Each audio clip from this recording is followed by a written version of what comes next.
বলি কে? আর নির্বাচনের সময় জনগণ। আপনি বলেন এই মুসলমান কেমনে জান্নাতে যাবে? নাউযুবিল্লাহি মিন যালিক। টু কোয়ালিটিস, দুই গুণ বিশিষ্ট, এই দুই গুণ বিশিষ্ট এই মানুষগুলোকে কোরআন এবং হাদিসের ভাষায় বলা হয়েছে মুনাফিক। কোরআন এবং হাদিসের ভাষায় বলা হয়েছে মুনাফিক। দুই গুণ বিশিষ্ট এই মানুষগুলোকে কি বলা হয়েছে? এখানে এক কথা, ওখানে গিয়ে আরেক কথা। আবার ভাইরা, সুতরাং আমরা মুসলমান আল্লাহর গোলাম, মসজিদে যেমন আল্লাহর গোলাম, ঘরের ভিতরেও কার গোলাম? নির্বাচনের মাঠে কার গোলাম? নির্বাচনের মাঠে কি ভুলে যাবেন আল্লাহকে? নির্বাচনের মাঠে যদি আল্লাহকে ভুলে যান, তাহলে আল্লাহ গোলাম বানিয়ে দেবে শয়তান, বদমাশ, লুটেরা, টাকা চুরি যারা করে, বিদেশে যারা টাকা পাঠিয়ে দেয়, যারা বেগম পাড়ায় গিয়ে বাড়ি করে, যারা তাদের দলের লোকদেরকে, কর্মীদেরকে নষ্ট করেছে মদের বোতল হাতে দিয়ে, মাদক দিয়ে, এই সমস্ত মানুষের গোলাম আল্লাহ বানিয়ে দিবে। কিছু করার থাকবে না। আল্লাহ নিজেই বলছেন কিছু করার থাকবে না, আমি এমন নেতা বানায় দিব, তোমরা যেমন আমার পক্ষে ছিলে না, আমাকে মাঝে মাঝে ভুলে গেছো, আমিও তোমাদেরকে ভুলে যাব। কিভাবে? দুনিয়াতে ভুলে যাবেন, আখেরাতে ভুলবেন আছে, সেই কথাও আছে।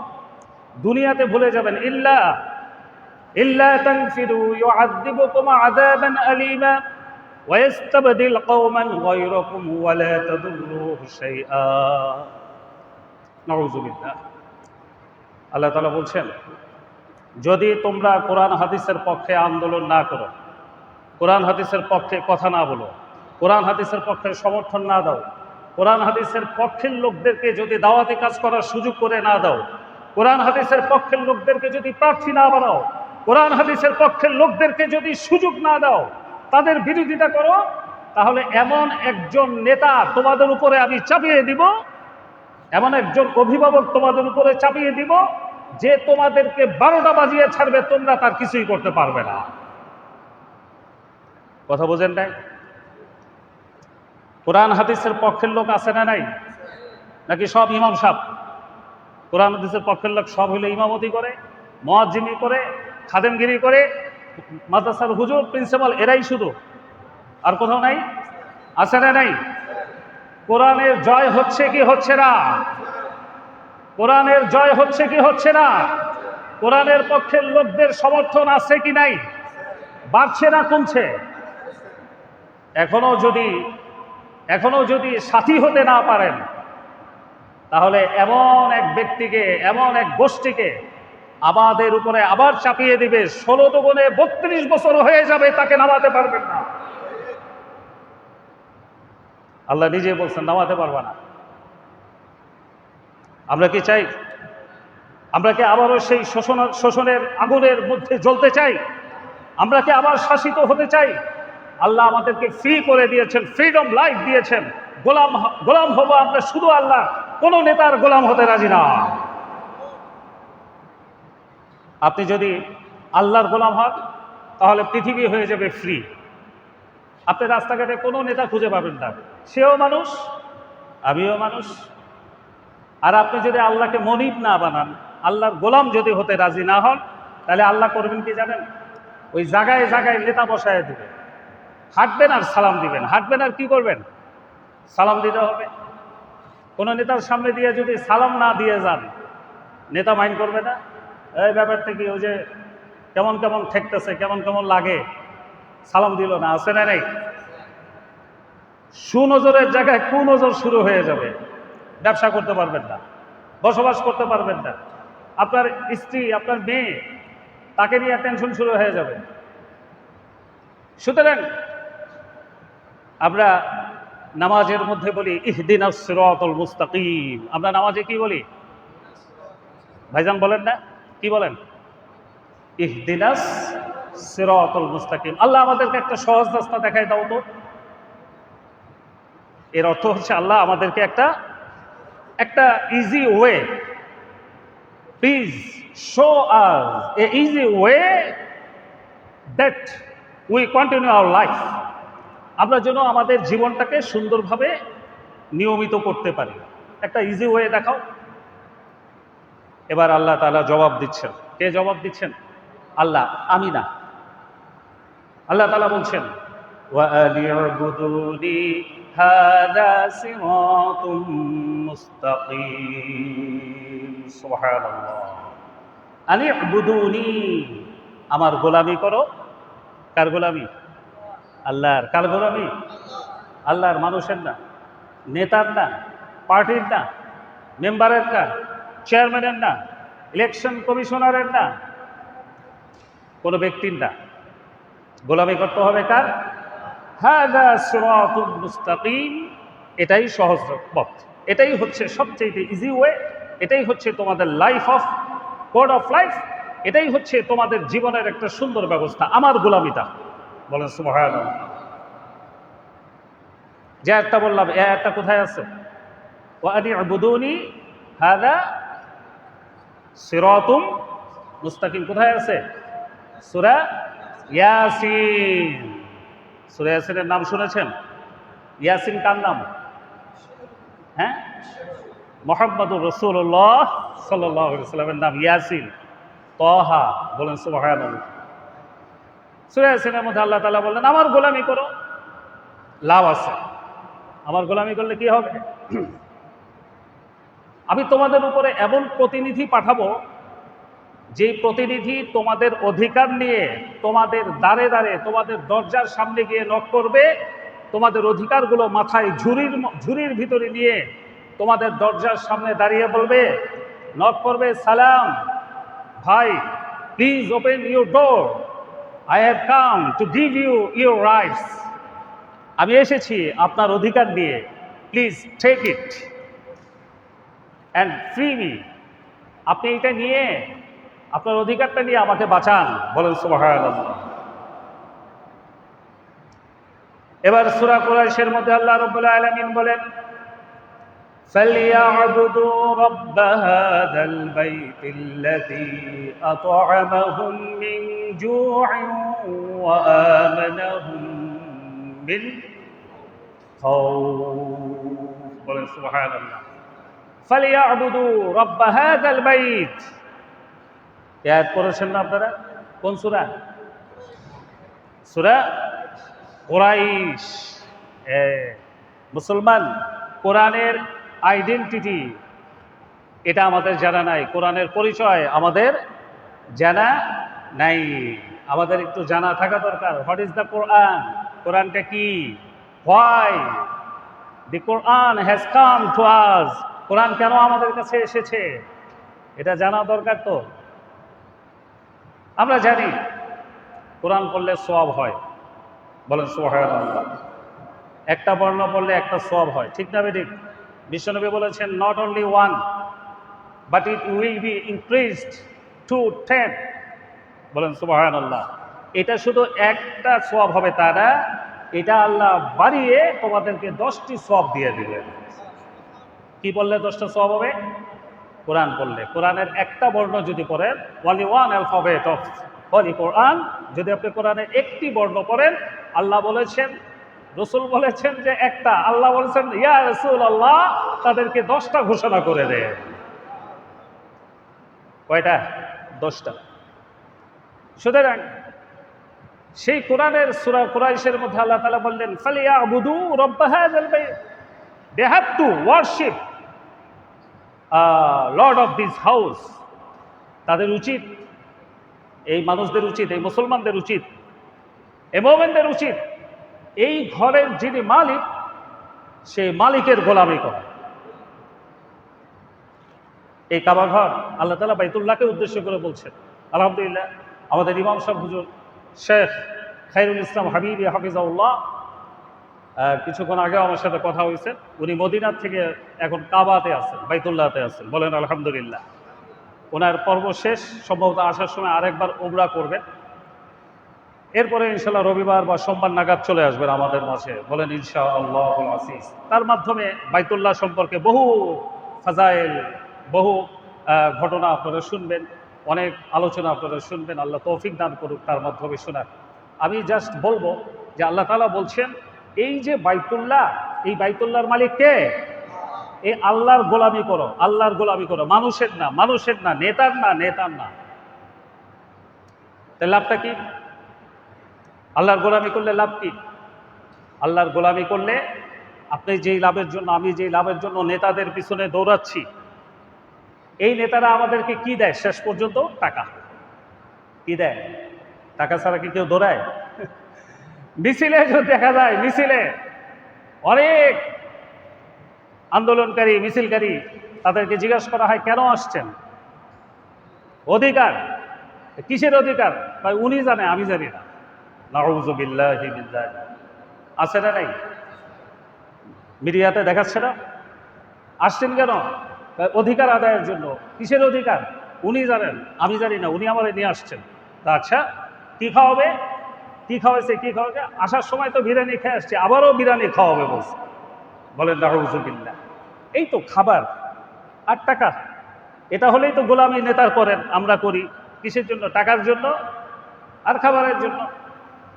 আরেকটা হচ্ছে একটা পাওয়ার কাজ করে আমার ভিতরে। কি কাজ করে? পাওয়ার। আমি নেতার সাথে আমার রিলেশন, তার সাথে আমি কানেক্টেড। ঝামেলায় পড়বো, ফোন দিব, কাজ হয়ে যাবে। তাহলে আমি নিরাপদ, আমার ভিতরে ভয় নাই। আহা, আস্তাগফিরুল্লাহ। আল্লাহ চাইলেন কি? বান্দা করতেছে কি? আল্লাহ বলেছেন বান্দার কাছে তোমরা এই আশা করিও না, কারণ বান্দা নিজেই আমার কাছে এই আশা করে। বান্দা নিজেই, যার কাছে তোমরা যাও সে তো আমার কাছে আসে। সে কার কাছে আসে? আমার কাছে আসে। বাদশাহ হারুনুর রশিদ রাহিমাহুল্লাহ, নাম শুনেছেন তো? বাদশাহ হারুনের অনেক ঘটনা শুনেছেন। একটা ঘটনা হলো, একজন ভিক্ষুক এই ভিক্ষা করে, তো আমাদের মতোই একজন বলল, টাকা 5-10 টাকা দিয়ে বলল, তুমি এই যে প্রতিদিন এভাবে পাবলিকের কাছে গিয়ে এই ভিক্ষা না করে, তার সেটা একটা বুদ্ধি দিয়ে দিই। কি বুদ্ধি?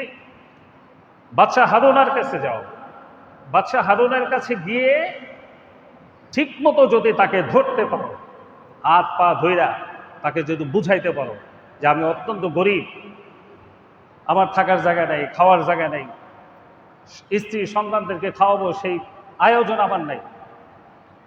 বাদশাহ হারুন যদি বুঝে যায়, বেশি না, একবার শুধু এক মুঠ যদি তোমাকে দিয়ে দেয়, তাহলে আর বাকি জীবনে ভিক্ষা করা লাগবে না। কি করা লাগবে না? ভিক্ষা করা লাগবে না। এটা তো ভালো বুদ্ধি। নেতারাই যদি ধরা যায়, তাহলে 2 লাখ টাকা মসজিদের জন্য পাওয়া যাবে, আর অন্যদেরকে ধরলে 10,000 5,000-এর বেশি পাওয়া যাবে না। এটা আমাদের প্র্যাকটিস আছে। ভিখারি বলল, চিন্তা করল, very good advice, I have to honour it. খুব ভালো একটা বিষয়, এটাকে আমার সম্মান করা দরকার। ঠিক আছে, তা বাদশাহ হারুনকে কোথায় পাওয়া যাবে? তিনি বাদশাহ, খলিফা, প্রেসিডেন্ট, প্রাইম মিনিস্টার, তাকে তো যেখানে সেখানে পাওয়া যাবে না। কয়েকজনকে জিজ্ঞাসা করার পরে বললো যে তুমি তো এমনি পাবা না, আর দরবারেও যাইতে পারবা না। দরবার পর্যন্ত, হারুন সাহেবের পর্যন্ত তুমি গিয়ে উপস্থিত হতে পারবা না, তার আগেই বিদায় হয়ে যাবে। বঙ্গভবন সেই কোথায়? বঙ্গভবন চেহারাই তো ভিক্ষুক চিনে না। তারপরে গেট, এরপরে সিকিউরিটি, হাই সিকিউরিটি, এটাকে ওভারটেক করে বাদশাহ হারুন পর্যন্ত যাবে। ইম্পসিবল টু গো দেয়ার। একজন বলল, জুমার দিন তুমি, বাদশাহ হারুন যে মসজিদে নামাজ পড়ে, জুমার দিন তুমি সেখানে যাও। নামাজ শেষ হলে বাদশাহ হারুন যখন মসজিদ থেকে বের হবে, তুমি তখন তাকে ধৈর্য, এরপরে তোমার এই কথাটা বইল, আশা করি কাজ হবে। ব্যাস, যেমন পরামর্শ তেমন কাজ। ভিক্ষুক এবার জুমার দিন বাদশাহ হারুন কোথায় নামাজ পড়ে সেখানে চলে গেলেন। গিয়ে খবর নিলেন বাদশাহ হারুন আসছে কিনা। আসছেন। ব্যাস, নামাজ শেষ, এক এক করে মুসল্লি সব বের হতে লাগলো। ভিখারি বসেই আছে, কিন্তু বাদশাহ হারুন বের হচ্ছে না। মিনিটের পর মিনিট চলে গেল। একটা নির্ধারিত সার্টেন টাইমে আমরা নর্মালি চলে যাই, থাকি না, কিন্তু সবাই বের হয়ে গেল, বাদশাহ হারুন তো বের হচ্ছে না। উনি কি আসে না চলে গেছেন কোনো ফাঁক দিয়ে? আমি একটু দেখি। মসজিদের দরজায় এসে, ওই দরজা থেকে এসে তাকিয়ে দেখে বাদশাহ হারুন আছে, আর কেউ নাই, সব গো ব্যাক। এরপরে তিনি আস্তে আস্তে করে আসলেন। ব্যাপারটা কি? বাদশাহ হারুন দেখে মোনাজাত করতেছে, দূর থেকে দেখে মোনাজাত করতেছে। কে? বাদশাহ হারুন। সুবহানাল্লাহ। এবার ভিখারি বাদশাহ হারুনের পিছনে গিয়ে চুপচাপ বসে শুনতে থাকলেন বাদশাহ হারুন মোনাজাতের মধ্যে কি বলে। বাদশাহ হারুন মহান আল্লাহ রব্বুল আলামিনের সামনে দুহাত তুলে চোখের পানি ফেলে বলল, রব্বুল আলামিন, তুমি এই দুনিয়া এবং আখিরাত উভয় জায়গাতের তুমি মালিক, বাদশাহ, তোমার সম্পদের অভাব নাই। আর এই দুই জগতের মধ্যে সবচেয়ে ভিক্ষুক, সবচেয়ে ফকির, সবচেয়ে দরিদ্র থাকলে আমি হারুন ছাড়া আর পৃথিবীতে কেউ নাই। আল্লাহ তুমি আমারে দাও, আল্লাহ তুমি আমাকে দাও। ভিক্ষুক চিন্তা করতেছে, হাই হাই হাই, আমি কার কাছে আসলাম? সে নিজেই স্বীকার করে পৃথিবী এবং আখেরাত দুনিয়া যেখানে হোক সবচেয়ে গরিব মানুষ আমি আল্লাহ, আর সবচেয়ে ধনী তুমি। তুমি আমারে টাকা দাও, আমাকে অর্থ দাও, সম্পদ দাও। তিনি নিজেই চাচ্ছেন, ভিক্ষুকের চাইতেও আরো বিনয়ী হয়ে এরপরে আল্লাহর কাছে কান্নাকাটি করে চাচ্ছে, আল্লাহ দাও, আল্লাহ দাও, আমারে টাকা দাও, পয়সা দাও, সম্পদ দাও, স্বাস্থ্য দাও, সম্মান দাও, ইজ্জত দাও, ইবাদত করার সুযোগ করে দাও।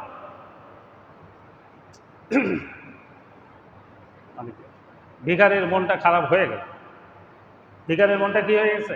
খারাপ হয়ে গেছে। কি আমাকে পরামর্শ দিল? তার কাছে গেলে নাকি অনেক টাকা পাওয়া যাবে। বের হয়ে গেল। বের হয়ে গিয়ে এরপরে বাইরে যাওয়ার পরে ওই লোকটা যে পরামর্শ দিলে সেও আবার মনিটরিং করতেছে। সে মনিটরিং করতেছে যে আচ্ছা ভিখারি কি করতেছে না করতেছে দেখি একটু। বের হয়ে গেল। সেই লোকটা ডাক দিল, এই ভিক্ষুক দাঁড়ান, ব্যাপারটা কি? আপনাকে যে আমি পরামর্শ দিলাম কার কাছে যাওয়ার জন্য? বাদশাহ হারুনের কাছে গেছিলি? হ্যাঁ গেছিলাম। সে কই? মসজিদে বসে দিছে। কথা বলেন নাই?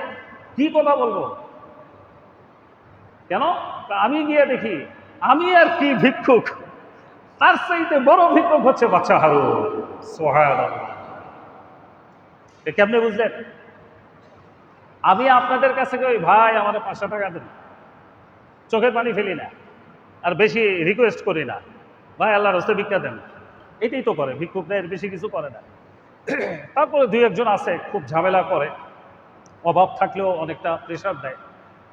আমরা দিয়ে যাব সকলকে, 5 টাকা 10 টাকা যা পারি ভিক্ষুকদেরকে দিব, পরে বলবো ভাই একটু কাজকর্ম করে খাও, আগে দিয়ে নিবেন, না দিয়া বললেন না।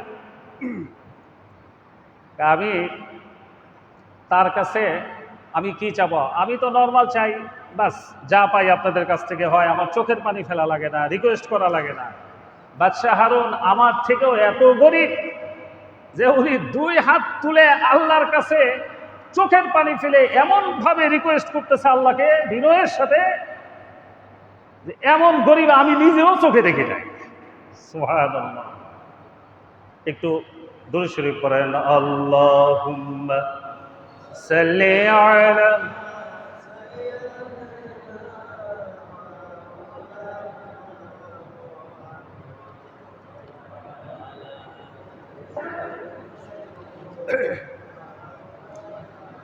مولانا محمد لا إله إلا الله جل لا إله إلا الله لا إله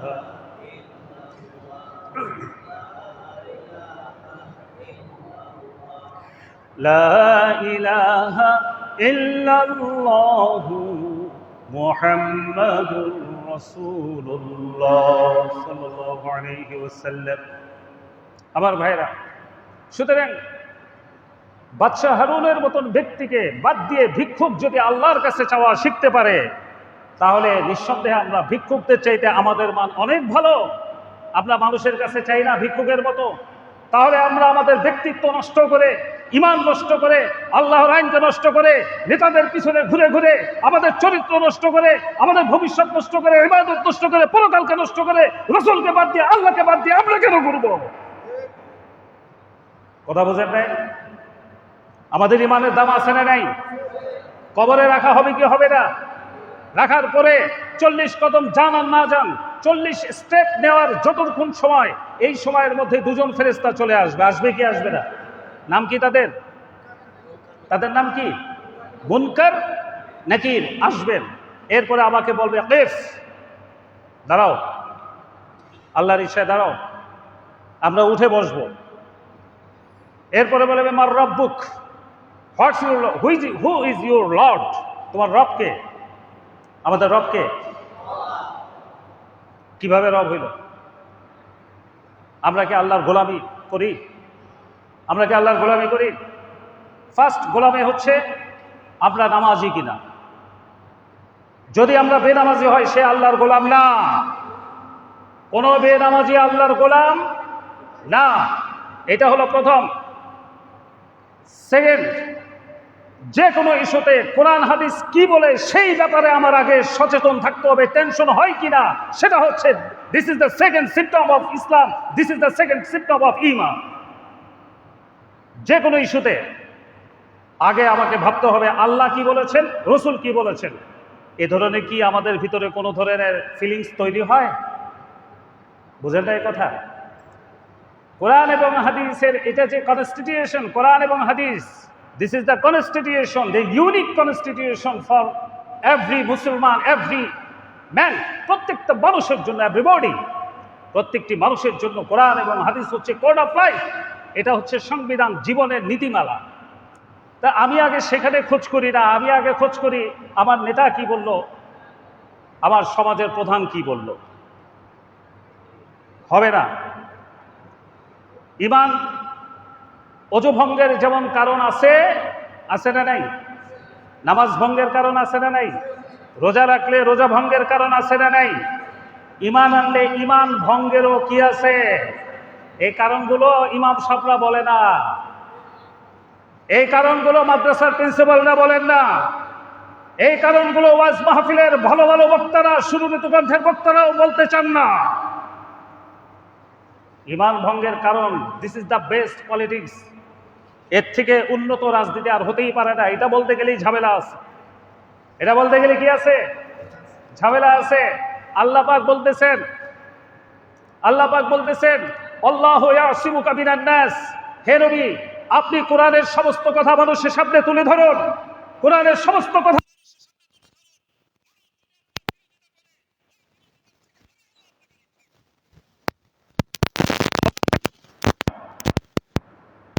আমরা তো পাওয়ার হাউসের সাথে আমাদের আমরা কথা বলি কোনো পাওয়ারের উপরে নির্ভর করে না। যদি কোনো পাওয়ারের উপর নির্ভর করে তা হচ্ছে আল্লাহ তাআলা। সূরা মাইদার মধ্যে আল্লাহ তাআলা বলতেছেন, হে নবী, ইয়া আইয়ুর রাসূল বাল্লিগ মা উনসিলা ইলাইকা মির রাব্বিক। হে নবী, আপনার উপরে যা নাযিল হয়েছে আপনি এই কোরআনের সমস্ত কথা পাবলিকের সামনে তুলে ধরেন। বলেন, সব কথা তুলে ধরেন,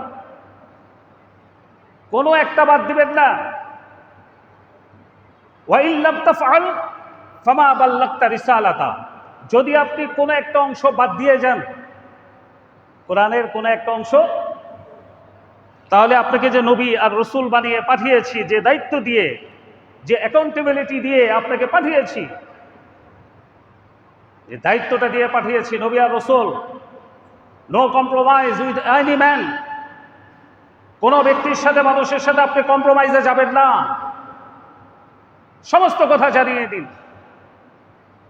আর যদি না জানান, তাহলে আপনি নবী এবং রসুল হওয়ার যে দায়িত্ব নিয়ে গিয়েছেন তা আপনি পূর্ণাঙ্গ করলেন না, আদায় করলেন না।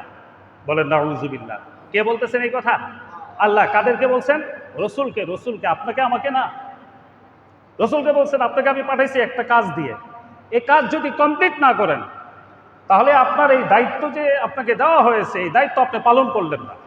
কত ভদ্রতার সাথে আল্লাহ বলছেন যে আপনি দায়িত্ব পালন করলেন না, দায়িত্ব থেকে গেল। কেন করলেন না? আমি যদি কথা বলি, কথা বলার পরে আমাকে যদি রাস্তায় ধরে পিটায় মারে, আছে না নাই? মাহফিলের মধ্যে বাধা দেয় কি দেয় না? কথা বলেন না কেন? মাহফিলের মধ্যে বাধা দেয় কি দেয় না? কিভাবে কথা বলবে? আমাদের সামনে যারা আছেন মাশাআল্লাহ আলহামদুলিল্লাহ, আমাদের চাইতে ঈমান আপনাদের অনেক বেশি, এটা আমাদের বিশ্বাস। এই বিশ্বাস নিয়ে বসেই তো দুইটা কথা বলি, ঠিক কিনা?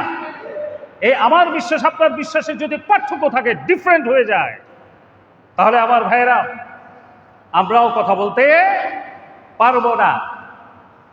সুতরাং আল্লাহ তাআলা বলছেন আল্লাহু ইয়াসিমুকা মিনান নাস, হে নবী, হে নবী, পাবলিক আপনাকে নিয়ে কি চিন্তা করতেছে করুক, বাকি আমি আল্লাহ আপনাকে নিয়ে কি প্ল্যানে আছি, কি ভাবনায় আছি সেটা আপনি শুনেন। সেটা হচ্ছে পাবলিকের রোশানল থেকে আমি আল্লাহ আপনাকে রক্ষা করব। বলেন সুবহানাল্লাহ।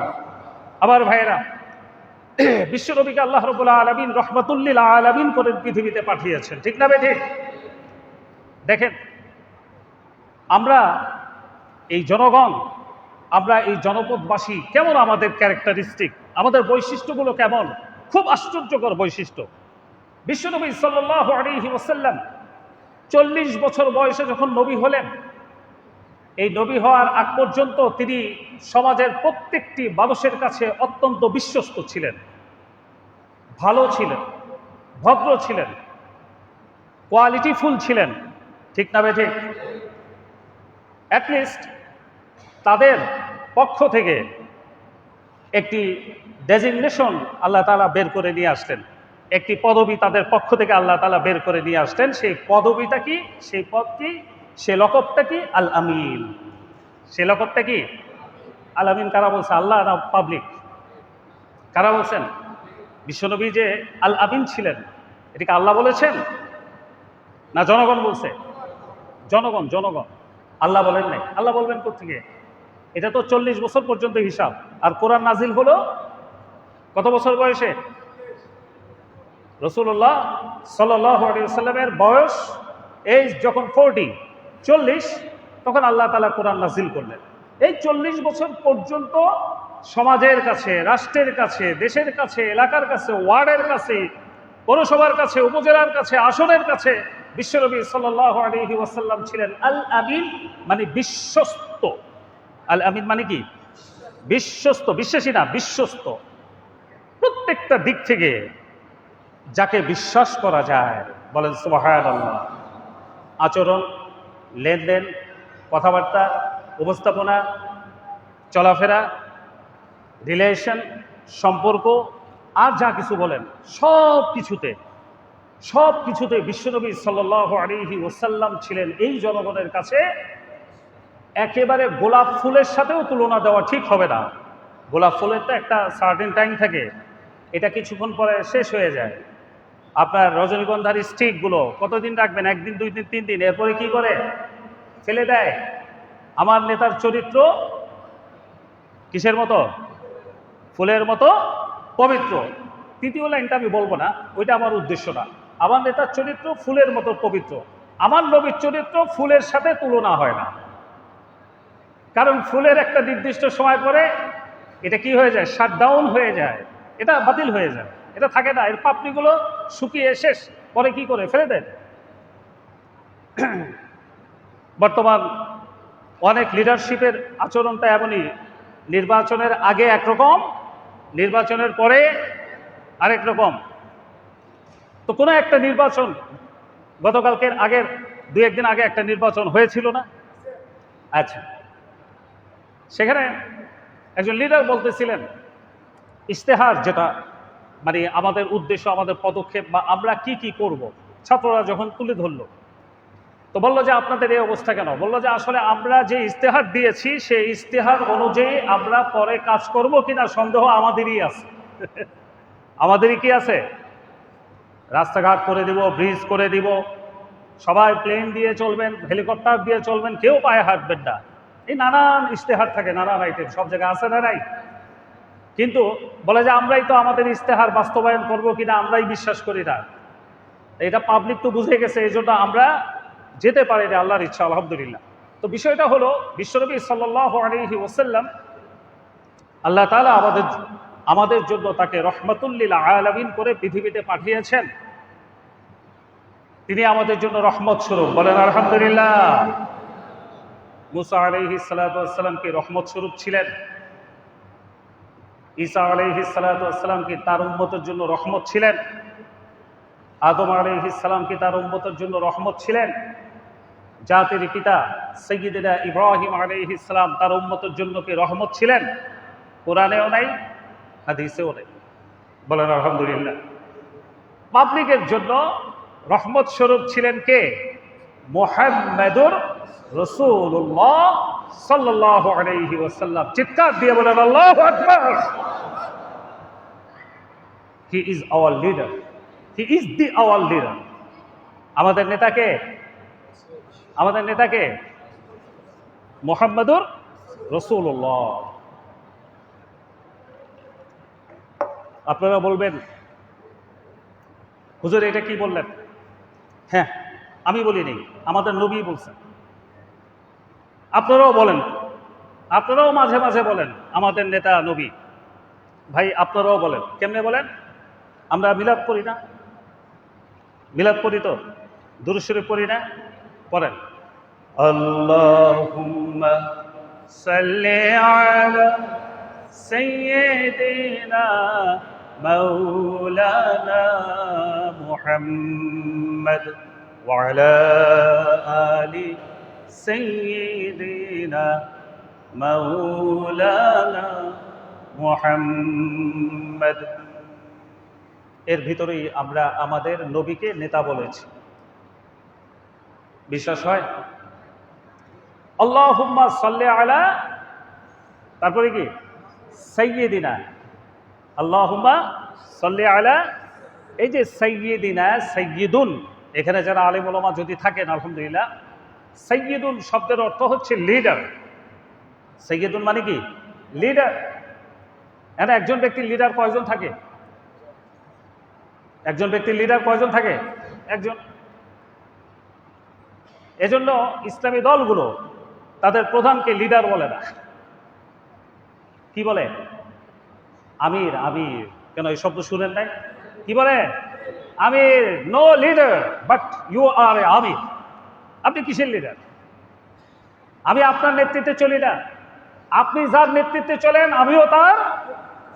আপনি যদি তার নেতৃত্বের থেকে একটু চুল পরিমাণ এলোমেলো হয়ে যান, যদি একটু লাইনচ্যুত হয়ে যান, I can not obey you and never, আমি কখনোই আপনাকে মানব না। বলেন সুবহানাল্লাহ। ঠিক না বেরে? ইসলামী দলগুলো এজন্য আমির বলে, নেতা বলার সুযোগ নাই। মুসলমানদের নেতা হচ্ছেন কে? মুহাম্মাদুর রাসূলুল্লাহ সাল্লাল্লাহু আলাইহি ওয়াসাল্লাম। জাতির পিতা কে? ইব্রাহিম আলাইহিস সালাতু ওয়াস সালাম। আদি পিতা কে? কথা বলেন না কেন? আদম আলাইহিস সালাতু ওয়াস সালাম। আল্লাহ রাব্বুল আলামিন আমাদের বুঝার তৌফিক দান করুক। আমরা কি আল্লাহর পক্ষে আছি যে সব সময়? অবশ্যই তো আমরা আছি, কিন্তু আমাদের এখন থাকতে হবে ফুল টাইম, 24 আওয়ার্স। এই নাকের ভিতরে যখন শ্বাস ঢুকে, রাসূল সাল্লাল্লাহু আলাইহি ওয়াসাল্লাম বলেন শ্বাস আল্লাহর কাছে অনুমতি নেয়। হে আল্লাহ আমি ঢুকবো? আল্লাহ কয় ঢুকা। যখন বের হয় তখন এই আমার নিঃশ্বাসটা বলে আল্লাহ আমি কি বের হবো? হ্যাঁ বের হও। বলেন সুবহানাল্লাহ। আপনি ভেবেছেন একবার আমরা কতটা বিপজ্জনক অবস্থায় প্রতি মুহূর্তে আছি? একবার যখন বলবে আল্লাহ আর ভিতরে ঢুইকো না, শ্বাসকে যদি বলে বের হইছো, হ্যাঁ আল্লাহ ঢুকো না, ঢুকো না, তাহলে কি হবে? কিছু হবে? কিছু হবে? ফাইনাল। এরপরে কান্নাকাটি, গোসল করাও, কাফন করাও, জায়গা খোঁজ করো, মাটি খুঁদো, দাফন দাও, তারপরে শেষ। বলেন আল্লাহু আকবার। তাহলে প্রতিটা মুহূর্তে কার গোলামি করব? এ কারণে দোয়া কুনুতের মধ্যে আমরা বলি, দোয়া কুনুত কোথায় পড়ে? কোন নামাজে? বেতের নামাজে। কোন নামাজে? বেতের নামাজ। কয় রাকাত? আচ্ছা, এটা কোন ওয়াক্তের নামাজ? এশার নামাজ। পরে আমরা বলি এটা এশার সাথে সম্পর্ক না। This is the extra ordinary for Muslim. মুসলমানদের জন্য এটা আলাদা একটা বিষয় আল্লাহ তাআলা দান করেছেন। বলেন আলহামদুলিল্লাহ। এটা বেতের নামাজ এশার নামাজের সাথে কোনো, এটা আলাদা একটা টাইম। যেহেতু আমরা ঘুমিয়ে যাব, এই নামাজটা ওয়াজিব আমাদের জন্য। বিশ্বনবী বলেছেন সে যেন এশার পরে বেতের পরে ঘুমিয়ে যায়। বলেন সুবহানাল্লাহ। নাহলে এটা ছিল শেষ রাতে। বেতের ওয়াক্ত কখন? তাহাজ্জুদের আগে না পরে? এই তো আপনারা জানেন, সবাই ইসলাম জানে। কে বলছে ইসলাম জানেন না? সুদ খাওয়া কি? ঘুষ খাওয়া কি? মিথ্যা কথা বলা কি? নামাজ পড়া কি ফরজ? কোরআন হাদিস মানা কি? এখান থেকে বের হয়ে কি এই ওয়াজ মাথা থেকে ঝেড়ে ফেলবেন, এটা কি ফরজ না হারাম? যা আলোচনা করলাম এটা মসজিদের বাহিরে গিয়ে মাথার থেকে ঝেড়ে ফেলা কি ফরজ না হারাম? কোনটা ফরজ? হারাম না, একটাও না। এটা রাখা ফরজ, এটা রাখা কি ফরজ। আমরা ইমানের উপরে থাকবো 24 ঘন্টা। সেই ইমানটা কি? সেই ইমান হচ্ছে লা ইলাহা, নেই কোনো আইনদাতা, নেই কোনো বিধানদাতা, কারো আইন মানি না, কারো বিধান মানি না, একমাত্র বাইরে গিয়ে অন্যের আইন মানার সুযোগ নাই। সুতরাং অন্যের আইন যদি এস্টাবলিশ থাকে তাহলে আমাদের জন্য দায়িত্ব হচ্ছে সেই অন্যের আইনকে পরিবর্তন করে আল্লাহর আইন বাস্তবায়নের জন্য আমাদের চিন্তা ভাবনা এবং কার্যক্রম শুরু করে দেওয়া। ঠিক না বেঠিক? নাকি চুপচাপ বসে থাকবেন? থাকেন বসে। আল্লাহুম্মা ইন্না নাস্তাঈনুক, বান্দা বেতের নামাজের মধ্যে বলে, হে রব্বুল আলামিন, তোমার কাছে সাহায্য চাই। কার কাছে? দোয়া কুনুত না এটা? আল্লাহুম্মা, হে আল্লাহ, ইন্না, নিশ্চয়ই আমরা, আমি একা না, ইমাম সবাই একলা না, আপনি একা না, আমরা সবাই কার কাছে সাহায্য চাই? ইহদিনাস সিরাতাল মুস্তাকিম। এর আগে আমরা কি বলে? ইয়্যাকা না'বুদু ওয়া ইয়্যাকা নাস্তাঈন। আল্লাহ তোমার গোলামি করি, সাহায্য চাই। আবার বেতের নামাজে বলতেছে ইন্না নাস্তাঈনুক, হে আল্লাহ আমরা তোমার কাছে সাহায্য চাই। We seek help from you, তোমার কাছ থেকে আমরা সাহায্য চাই, আর কারো কাছ থেকে না। ওয়ানাস্তাগফির,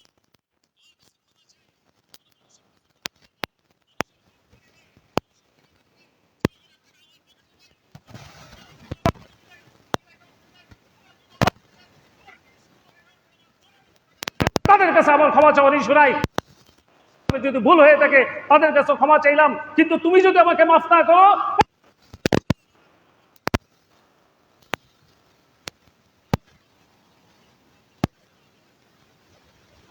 ক্ষমা চাইতে হয় কার কাছে? আপনি দোয়া করেন আনাস্তাগফিরুক, হে আল্লাহ তোমার কাছে ক্ষমা চাই, তুমি মাফ করে দাও। বলেন আমিন। অনুমিনু বিকা, তোমার প্রতি বিশ্বাস পূর্ণাঙ্গভাবে রাখি, পূর্ণাঙ্গভাবে তোমার উপরে বিশ্বাস রাখি, আর কারো প্রতি বিশ্বাস নাই। বিশ্বাস করলে পরেই টাকা মাই রেখে যায়। বিশ্বাস করে রেখে গেলাম বিদেশে, এসে দেখি বউ নাই, আছে না নাই? আছে না নাই? সন্তানদেরকে কত কিছু বলে গেলাম, ভালো পথে থাকিস, আমি 2 বছরের জন্য বিদেশে যাচ্ছি, এসে দেখি সন্তান মাদকের খাতায় নাম উঠে, থানায় তার নামে মাদকের নামে একটা মামলা হয়ে গেছে। আছে না নাই? ওয়ানাতাওয়াক্কালু আলাইকা, উই ডিপেন্ড অন ইউ, আমরা তোমার উপরেই ভরসা করি, আর কারো উপরে ভরসা করি না। দেখেন পাবলিকের একটা কথা কি জানেন? জনগণের একটা কথা, ভাই পেটের রাজনীতি করি। কিসের রাজনীতি? পেটের রাজনীতি। দিন আনি দিন খাই, আমার কাজ আমাকেই করতে হবে, আমার ইনকাম আমাকে কি করতে হবে, আমার ঘরের বাজার আমারই করতে হবে, আমি আরেকজনের পিছনে ঘুরবো কেন? কিসের জন্য ঘুরবো? বলে কি বলে না? সুতরাং হে আল্লাহ তোমার উপরে আমরা ভরসা করি, যাবতীয় আমাদের যা কিছু প্রয়োজন তুমি আমাদেরকে দাও, আমরা কারো কাছে হাত পাততে পারবো না। বলেন সুবহানাল্লাহ। অনসনি আলাইকাল খায়র, প্রশংসা করতেছি যত কল্যাণ তুমি আমাদেরকে দিয়েছো, সব ব্যাপারে তোমার কাছে তোমার। অনাশকুরুকা, তোমার কৃতজ্ঞতা আদায় করি। আমরা কি কার কৃতজ্ঞতা আদায় করি? আল্লাহ আমাদেরকে হাত দিয়েছেন, পা দিয়েছেন, মুখ দিয়েছেন, আমরা কোরআন পড়ি। হাত দিয়েছেন, আমরা কোরআন ধরি। পা দিয়েছেন, আমরা মসজিদে আসি। বলেন সুবহানাল্লাহ। যারা মসজিদে আসেন প্রতিটা কদমে আল্লাহ তাআলা গুনাহ মাফ করে সওয়াব লিখে দেন কি দেন না? প্রতিটা কদমে গুনাহ মাফ হয় কিনা? এই বিশ্বাসটা দিয়ে আপনি হাঁটবেন, এবং প্রতিটা কদমে আপনার সওয়াব লেখা হয়, এই বিশ্বাসটা দিয়ে আপনি হাঁটবেন। ওয়ালা নাকফুরুক, আমরা আপনাকে অস্বীকার করি না, আপনার কোনো নিয়ামতকে অস্বীকার আমরা করি না, সকল কিছুই আপনার পক্ষ থেকে, আমরা নিয়ামতকে অস্বীকার করি না। ওয়ানাখলাউ ওয়ানাতুরুকু মাইয়াফজুরুক, এটাই হচ্ছে মেইন পয়েন্ট। দোয়া কুনুতের মেইন পয়েন্ট কোনটা? ওয়ানাখলাউ, তারপরে কি? ওয়ানাতরুকু মাইয়াফজুরুক। এই জায়গাটায় আমি একটা কথা বলে আলোচনা শেষ দেবো ইনশাআল্লাহ।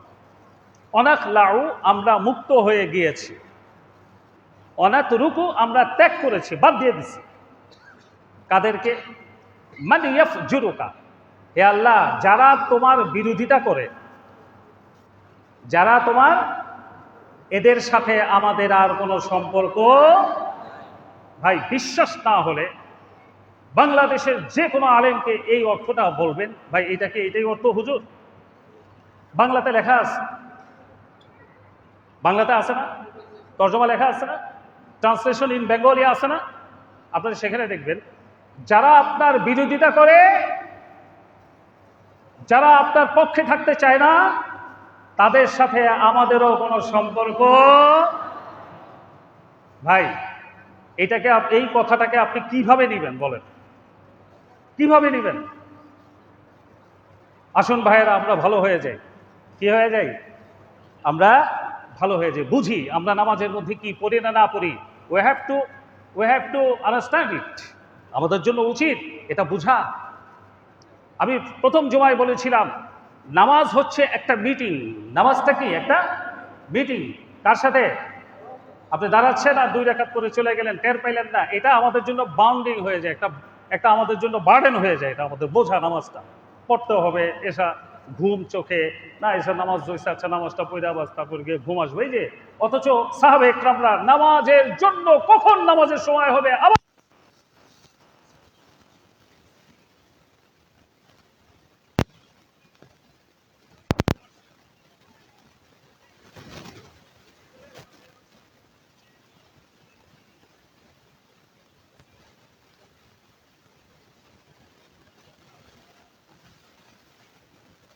করে দিবে। কয় ব্যক্তিকে? 7। বিচারের মাঠে, হাসরের মাঠে আল্লাহর আরশ আজিম চলে আসবে সবার সামনে, বলেন সুবহানাল্লাহ। এরপরে তার নিচে একটা শেড হবে, একটা শেড হবে, একটা ছায়া হবে। কি হবে? ছায়া। আল্লাহ রাসূল বলেন, এই ছায়ার নিচে 7 ব্যক্তি দাঁড়ানোর সুযোগ পাবে। কয় ব্যক্তি? 7 ব্যক্তি। তোর মধ্যে এক ব্যক্তি হচ্ছে যে ব্যক্তি মসজিদ থেকে বের হয়ে যাওয়ার পরে আবার মসজিদে আসার জন্য, আবার মসজিদে ঢোকার জন্য তার অন্তর কাঁদতে থাকে, ছটফট করতে থাকে। সুবহানাল্লাহ। আমার ভাইয়েরা, সুতরাং আমরা দোয়া করতে যা বলি সেই কমিটমেন্ট কি আমরা রাখতে রাজি আছি ইনশাআল্লাহ? দয়া করে কি একটু হাত উঠিয়ে দেখাবেন আপনি ইমানের দাবি দিয়ে, যে আমরা যে কমিটমেন্ট করি দোয়া কুনুতের মধ্যে, হে আল্লাহ যারা তোমার পক্ষে না আমরা তাদের পক্ষে না, যারা তোমার নবীর পক্ষে না আমরা তাদেরকে আর পক্ষপাতিত্ব করব না। রাজি আছি তো ইনশাআল্লাহ? লিল্লাহি তাকবীর। কষ্ট নিবেন না, আমি গেস্ট, আপনাদেরকে এভাবে হাত ওঠানো উচিত না, কিন্তু ভাই আসলে ইমোশনালি আপনাদেরকে বলে ফেলছি, কষ্ট নিবেন না। অনেক যারা আপনার বিরোধিতা করে, আপনার পক্ষে না, আমাদের সাথে তাদের কোনো সম্পর্ক নেই। 2টা শব্দ ব্যবহার হয়েছে, লাউ এবং হচ্ছে অনাথুরুকু। আমরা তাদেরকে ত্যাগ করে ফেলেছি, ত্যাগ বাতিল। এদের সাথে আমাদের কোনো রিলেশন আর নাই, আর হবেও না ইনশাআল্লাহ। যদি এরা কোরআন হাদিসের পক্ষে চলে আসে, তাহলে আমরা আবার আগের মতো তাদেরকে সম্মান করা শুরু করব। আসুন আমরা 5 ওয়াক্ত নামাজ আগে ঠিক করি, পাশাপাশি কোরআন এবং হাদিসে যা আছে এর বাইরে আমরা চলবো না। চললে কি হবে?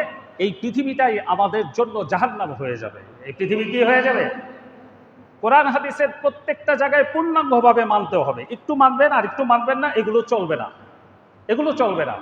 দেখেন এই যে রেল লাইনটা আছে আমাদের কমলাপুর স্টেশন থেকে বাংলাদেশের বিভিন্ন জায়গায় যে এই ট্রেনগুলো যাচ্ছে, এই যে broad gauge and short gauge, যেটা ব্রড গেজের লাইনটা দেখেন, শর্ট গেজ যেটা ছোট, আর ব্রড গেজের লাইনটা মাঝে একটু প্রশস্ত থাকে, এর স্পেসটা একটু বেশি থাকে। এবার বলেন তো দেখি, কমলাপুর থেকে রাজশাহী এই লাইনটার কথাই যদি উদাহরণ হিসেবে বলি, এই 2টা যে লোহার 2টি পাত, 2টা লাইন, এই 2টা লাইনের মাঝখানে আমাদের এলাকায় যতটুকু মেজারমেন্ট দিয়ে পাওয়া যায়, এই মেজারমেন্টটা কি টঙ্গীতে পাওয়া যাবে? না কম বেশি আছে? হ্যাঁ, মানে এখানে 2 পাত, এই যে চাকা সমান আছে না কম বেশি আছে? কম বেশি থাকলে কি ট্রেন কমলাপুর থেকে আমাদের এই রেলগেট পর্যন্ত আসতে পারবে? এই পর্যন্ত তো দূরের কথা, কমলপুর তার স্টেশনেই তো ছাড়াতে পারবে না। শেষ কথা এটাই, এই দুটি লাইনের মতন হচ্ছে কোরআন এবং হাদিস। কোরআন এবং হাদিসের কোথাও বাড়ানোর সুযোগ নাই, আর কোথাও কমানোরও। যদি কেউ করছে তাহলে সে মরছে, যদি কেউ করছে তাহলে সে মরছে। কথা এখানেই শেষ। কেমনে বললো? যদি চিন্তা করে ঢাকায় জায়গা কম, সেখানে অনেক জায়গা, ঘর বাড়ি বিল্ডিং, ঢাকা শহর, আর এইখানে তো যেহেতু আশপাশে বিলের অভাব নাই, একজন খুব চিন্তা ভাবনা করে লাইনটাকে একটু বাড়িয়ে দিল, যে এখানে জায়গার অভাব নাই, খালি খালি এত চিপাচিপি করে লাভটা কি, লাইনটাকে একটু বড় করে দিই। আপনি বলেন এই ট্রেন কি ওর পরে আর যাবে? ট্রেন কোথায় যাবে? ওইখানে এসে ট্রেন যাবে কোথায়? একেবারে গাতায় গিয়ে বল, শেষ। কোরআন হাদিস এরকম একটা সেন্সিটিভ জিনিস, একেবারে কারেন্টের মতো। না বুঝা যদি এলোমেলো একটু হাত পরে যে আঙ্গুল থেকে লিক হয়ে গেল, পড়লো, সাথে সাথে ঝাড়ি মারে না? যদি ব্রেকার না থাকে তাহলে ডাইরেক্ট ফালায় না, ঠিক না বেরে?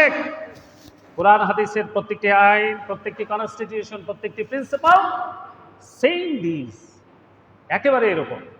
যদি কোথাও একটু বেশি বুঝেন, 5 ওয়াক্ত নামাজ ঠিক আছে, ওই যে 50 ওয়াক্ত আল্লাহ করছিলেন প্রথম, আমার হাতে তো বহু টাইম আছে, আমি চাকরি করি না, আমার টাকা পয়সা ইনকাম করতে হয় না, তাহলে একটু বাড়ায়া বাড়ায়া নামাজ পড়ি, ওই 50 ওয়াক্ত বাড়ায়া পড়ি, তার ইমান থাকবে?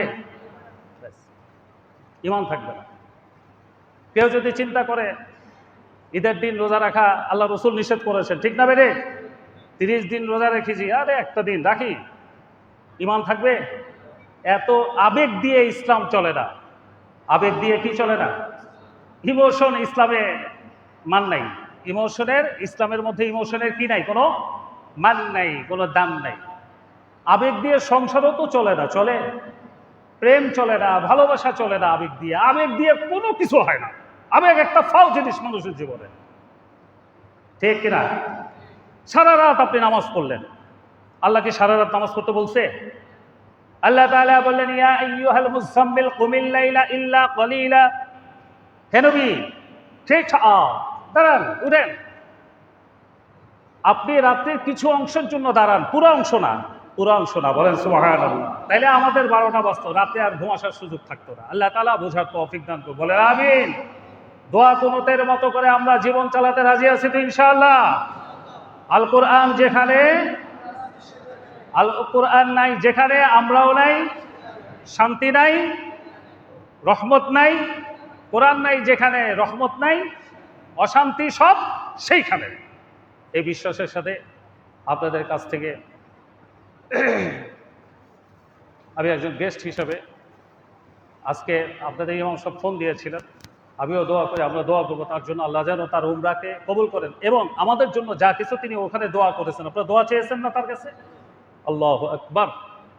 বাইতুল্লাহটা আমি ধরেছিলাম, উমরা করেছিলাম আলহামদুলিল্লাহ, আমি ধরেছিলাম, ধরে বলছে আল্লাহ, বাইতুল্লাহ তো আল্লাহ না, নাউযুবিল্লাহ, এটা ধরলে এর একটা ফিলিংস ভিতরে কাজ করে কারেন্টের মতো। পৃথিবীর সবচাইতে আপন যদি কিছু থাকে, আল্লাহর ঘরটা আছে বাইতুল্লাহ। মানে আপনি আপনার অপরাধের কথা মায়ের কাছে যদি বলেন তাহলে খবর আছে, বাবার কাছে বললেও কি আছে, খবর আছে না নাই? সম্ভবত স্ত্রীর কাছে বললে কোনো ঝামেলা নেই। স্ত্রীর কাছে বললে স্ত্রী সরাসরি কোর্টে চলে যাবে যে এর সাথে আর সংসার আর সম্ভব না, মাননীয় আদালত যা করার করেন, আমার মোহরানার টাকার ব্যবস্থা করেন, আর 3 মাসের খোরাকি 30,000 টাকা করে, 3 মাসে 90,000, 1 লাখ টাকা, আর মোহরানার 1 লাখ 2 লাখ ম্যানেজ করে দেন। এর চরিত্র ভালো না, ঠিক না বেরে? কিন্তু আল্লাহর ঘর বাইতুল্লাহ যখন আপনি ধরবেন, আল্লাহর কসম দিয়ে বলছি, এর চাইতে আপন আর কোনো ঘর পৃথিবীতে আল্লাহ রাখেন না। চোখের পানি আসতেই থাকে, আসতেই থাকে, আসতেই থাকে। মানুষ কত কাঁদতে পারে, আমি বের হয়ে যেতাম, চোখের পানি এত রাখা যায় না। এই ঘরটা আপনারা যাবেন না?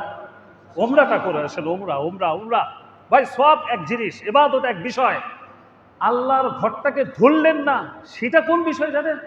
টাকা ছিল, আমি যাই নেই।